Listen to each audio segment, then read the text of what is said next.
Salut tout le monde. Aujourd'hui, nous allons faire une réflexion sur l'Évangile de Jésus-Christ selon Saint Luc, chapitre 4, les versets 24 à 30. Honneur et gloire à toi, Seigneur, Jésus, source d'amour, toi le chemin de vie, le roi de la paix, Jésus, Jésus, Jésus. Dans la synagogue de Nazareth, Jésus déclara: Amen, je vous le dis, aucun prophète ne trouve un accueil favorable dans son pays. En vérité, je vous le dis, au temps du prophète Élie, lorsque pendant 3 ans et demi, le ciel retint la pluie et qu'une grande famine se produisit sur toute la terre, il y avait beaucoup de veuves en Israël. Pourtant, Élie ne fut envoyé vers aucune d'entre elles, mais bien dans la ville de Sarepta, au pays de Sidon, chez une veuve étrangère. Au temps du prophète Élisée, il y avait beaucoup de lépreux en Israël, et aucun d'eux n'a été purifié, mais bien Naaman, le Syrien.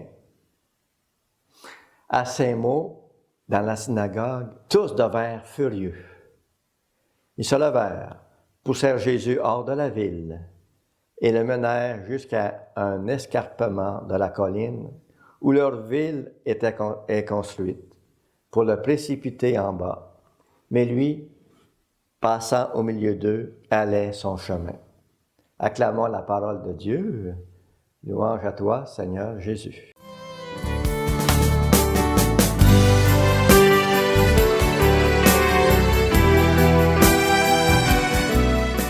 Aujourd'hui, Jésus nous dit qu'aucun prophète n'est bien reçu dans sa patrie. Les Nazaréens pensent connaître Jésus et veulent se l'accaparer. Pourtant, Jésus, c'est le tout autre. Il est le salut, le don de Dieu pour tout le monde. Mais il faut s'ouvrir pour pouvoir l'accepter, ce Jésus, ce salut. Ce salut n'a rien à faire avec la nationalité, la religion ou les catégories sociales. C'est lui, Jésus, qui vient nous accomplir, nous dire qui on est et qui il est, lui, Jésus. C'est tout le domaine de la gratuité et le dépouillement. C'est nécessaire pour accueillir Jésus, se dépouiller de soi, car c'est un temps de grâce de la part de Dieu, la venue de Jésus. Quittons donc notre orgueil, notre moi profond. Laissons crucifier notre volonté propre pour prendre la volonté de Dieu. Si j'ai la foi en Jésus le Christ, pourquoi ne faisons-nous pas ce qu'il demande par sa parole? C'est très important, son identité, parce que la foi vient de là. Que disent les gens de moi? N'est-il pas le fils de Joseph?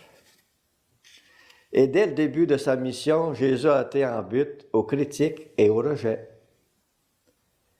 Dès le début, il sait où il va.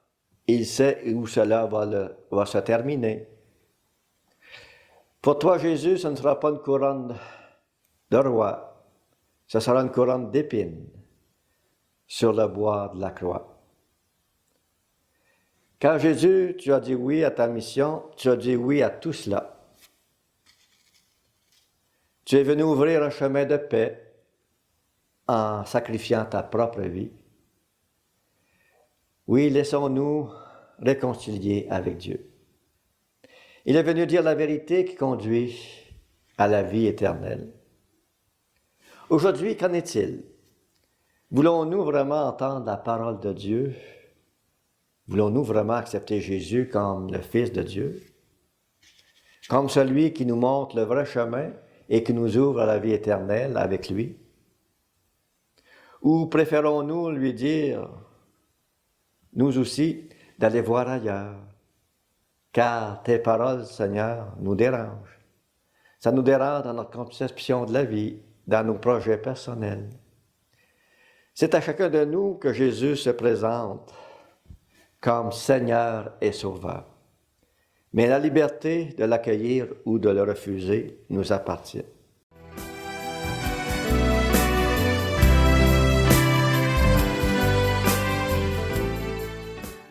Notre Père qui es aux cieux, que ton nom soit sanctifié, que ton règne vienne, que ta volonté soit faite sur la terre comme au ciel.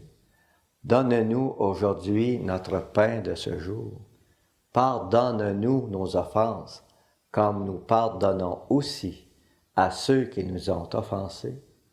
Et ne nous laisse pas entrer en tentation, mais délivre-nous du mal. Amen. Et que Dieu Tout-Puissant vous bénisse, le Père, le Fils et le Saint-Esprit. Amen.